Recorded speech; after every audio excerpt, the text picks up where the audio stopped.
Hi viewers, Tally ERP9 అనేది మనకి ఎందుకు ఉపయోగపడుతుంది అనేది నేను కొంచెం వివరంగా చెప్తాను. అయితే ఇదివరకు ఫినాన్షియల్ అకౌంటింగ్ ఇంట్రొడక్షన్ అనేది కౌతల్య యొక్క రాజు చంద్రగుప్త మినిస్టర్ ఆయన ఒక పుస్తకం రాశారు, అర్థశాస్త్ర అని. అయితే ఆ అర్థశాస్త్ర అంటే ఏంటి? ఎకనామిక్ అండి. ఇందులో బుక్ కీపింగ్ మెథడ్ అనేది ఎలాగా అనేది ఇంట్రొడ్యూస్ అయింది. అంటే ఇది వరకు బుక్ కీపింగ్ అనేది మాన్యువల్గా చదవండి, ప్రతి ఒక్క పోస్టింగ్స్, లెడ్జర్స్, ఎవ్రీథింగ్ అనేది మాన్యువల్గానే చేసేవాళ్ళు. దానివల్ల మనకి ఏంటి ఉపయోగం అంటే, మనం ఏమైనా కొనుగోలు అమ్మకాలు చేసినప్పుడు లాభం నష్టం ఏంటి అనేది మనకి వివరంగా తెలుస్తుంది. ఇప్పుడు ఈ జనరేషన్లో అనేది కంప్యూటరైజ్డ్ అకౌంటింగ్ అయిపోయింది. సో మనకి అంత మాన్యువల్గా ప్రిపేర్ చేయాల్సిన అవసరం లేదు. లాంగ్ బుక్స్ మెయింటైన్ చేసేవాళ్ళు, ఇయర్స్ ఆఫ్ బుక్స్ ఉండేవి.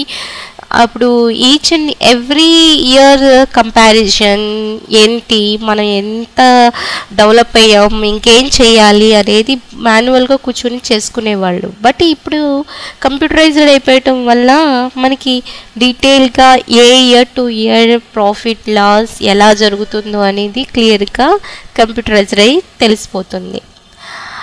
అయితే ఇంకోటి ఏంటంటే, మనం ప్రతి ఒక్క ఈవెన్ దో మనం కంప్యూటరైజ్డ్ అకౌంటింగ్ అయినా గోల్డెన్ రూల్స్ ఆఫ్ అకౌంటింగ్ అనేది మనకి తెలియాలి, మస్ట్ అండ్ షుడ్గా. ఏంటా గోల్డెన్ రూల్స్ ఆఫ్ అకౌంటింగ్ అంటే, యాక్చువల్గా 3 టైప్స్ ఆఫ్ రూల్స్ ఉన్నాయండి. ఫస్ట్ వన్ ఏంటంటే పర్సనల్ అకౌంట్. పర్సనల్ అకౌంట్ అంటే ఏంటంటే, debit the receiver, credit the giver. అంటే ఏంటి, మనకి ఎవరైనా మనీ ఇచ్చారనుకోండి, అది మనం ఏమవుతాం? రిసీవర్ అవ్వం. అదే మనం ఎవరైనా పేమెంట్ చేస్తే మనం ఏమేమప్పుడు గివర్ అవుతాం. సో ఈ విధంగా పర్సనల్ అకౌంట్స్ యొక్క రూల్. ఫర్ ఎగ్జాంపుల్, ఇప్పుడు నేను ఒక చిన్న ఎగ్జాంపుల్ చెప్తాను. ఇప్పుడు received cash from Sohel and company. ఎక్కడి నుంచి రిసీవ్ తీసుకున్నాం? Sohel and company. అంటే మనకి క్యాష్ వస్తుంది. ఓకే, ఎవరి దగ్గర నుంచి అయితే తీసుకున్నామో వాళ్ళు క్రెడిట్లోకి వెళ్ళిపోతారు. అంటే cash account debtor to Sohail and company. అదేవిధంగా మనం పే చేసామనుకోండి, for example paid cash to mister Rajesh.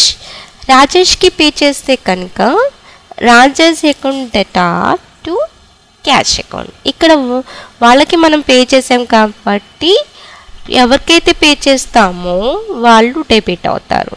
ఏం వెళ్ళిపోతుంది మన చేతిలో నుంచి? Cash. So cash account credit అవుతుంది. So this is the personal account యొక్క రూల్.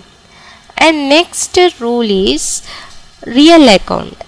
అంటే debit what comes in, credit what goes out.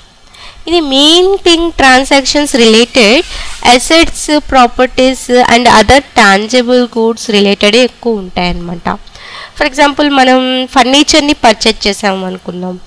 Purchase furniture, ఏమొస్తుంది మనకి? ఫర్నిచర్ వస్తుంది, డబ్బులు వెళ్ళిపోతున్నాయి. So furniture account debtor to cash account. So మనకు వచ్చింది డెబిట్ అయింది, వెళ్ళిపోయింది క్రెడిట్ అవుతుంది. అదే కనుక సోల్డ్ చేసామనుకోండి, cash account debtor to sales account. అంటే మనకి క్యాష్ వస్తుంది. ఏ విధంగా క్యాష్ వస్తుంది? సేల్స్ రూపంలో. So to sales account. అలా గూడ్స్ కనుక పర్చేస్ చేస్తే purchases account debtor to cash account అని రాయాలి. సో ఈ విధంగా రియల్ అకౌంట్ యొక్క rule. Next nominal account. Nominal అకౌంట్ని మనం రికార్డ్ ఏమేమి చేస్తామంటే expenses and losses and incomes and profits of the బిజినెస్ని రికార్డ్ చేస్తాం. ఫర్ ఎగ్జాంపుల్ డెబిట్ సైడ్న all expenses and losses, credit సైడ్న all incomes and gains. So for example ఇప్పుడు మనం శాలరీస్ పే చేస్తాం అనుకుందాం, అంటే మనకి ఇది ఎక్స్పెన్స్ లాంటిది, పే చేసాం కాబట్టి. So salaries account debtor cash వెళ్ళిపోతుంది కాబట్టి టు క్యాష్ అకౌంట్.